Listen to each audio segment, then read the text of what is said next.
សួស្តីអ្នកទាំងអស់គ្នាស្វាគមន៍មកកាន់លោកដំណើរកម្សាន្តរបស់ខ្ញុំទៅកាន់ទីក្រុងសេអ៊ូលថ្ងៃនេះគឺជាថ្ងៃទី4ដែលខ្ញុំដើរលេងនៅទីក្រុងសេអ៊ូលហើយនេះគឺជាទស្សនវិជ្ជាទាំងមូលដែលខ្ញុំដើរទៅទិញ strawberry នៅកន្លែងផ្លូវដែលគេហៅថាមយ៉ុងដងហើយ plan ដែលខ្ញុំរៀបសម្រាប់ទៅកូរ៉េគឺតែងតែកន្លែងគេនៅជិតកន្លែងញ៉ាំអ្នកទាំងអស់គ្នាជាជាងយើងចំណាយពេលជិះ taxi ឬក៏ចំណាយទៅលើ taxi អស់ជាច្រើនទៀតអញ្ចឹងយើងត្រូវតែ save ហើយមុនពេលយើងទៅដល់ប្រទេសកូរ៉េការចំណាយគឺខ្ពស់អ្នកទាំងអស់គ្នាអញ្ចឹងនៅពេលដែលមកលេងជាលក្ខណៈឯកជនគឺត្រូវតែរៀបចំ plan ឲ្យបានច្បាស់និង save ថវិកាឲ្យបានច្រើនទោះបីជាយើងមានលុយច្រើនប៉ុណ្ណាក៏ដោយអ្នកទាំងអស់គ្នាការសន្សំសំចៃគឺនៅតែសំខាន់អញ្ចឹងខ្ញុំគាត់ថាគឺ plan មិនថាកូរ៉េក៏ដោយប៉ុន្តែផ្សេងៗក៏ដោយគឺការរៀបចំផែនការគឺសំខាន់មែនតើអញ្ចឹងខ្ញុំតែងតែរៀបចំផែនការច្បាស់លាស់សម្រាប់ការធ្វើដំណើរផ្សេងៗមិនថានៅក្នុងប្រទេសឬក្រៅប្រទេស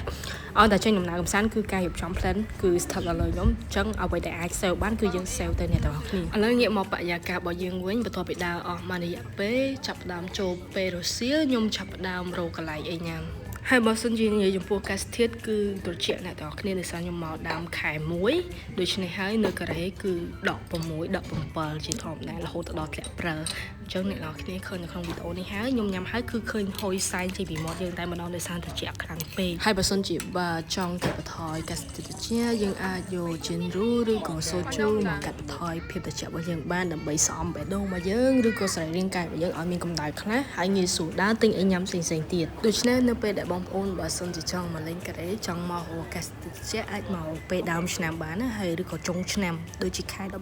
12គឺកំឡុងពេលហ្នឹងគឺត្រជាក់ខ្លាំង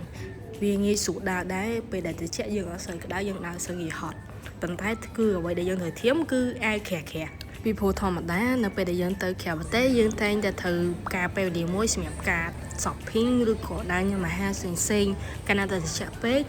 យើងអាចដើរកើតខាត់ពេលវេលាខាត់សម្បត្តិហោះខាត់អ្វីជាច្រើនផ្សេងៗអញ្ចឹងតើតែញ៉ាំស្រាបន្តិចងាយស្រួលដើរមកបើនៅក្នុងវីដេអូផ្លូវដើរមួយនេះគឺខ្ញុំដើរជារៀងរាល់ថ្ងៃជារៀងរាល់ពេលវេលាគឺដើម្បីមកទិញអាហារហូបចុកបន្តិចបន្តួចហើយនៅទីនេះចំណាយតិចមែនតើបើធៀបនៅក្នុងប្រទេសកូរ៉េអញ្ចឹង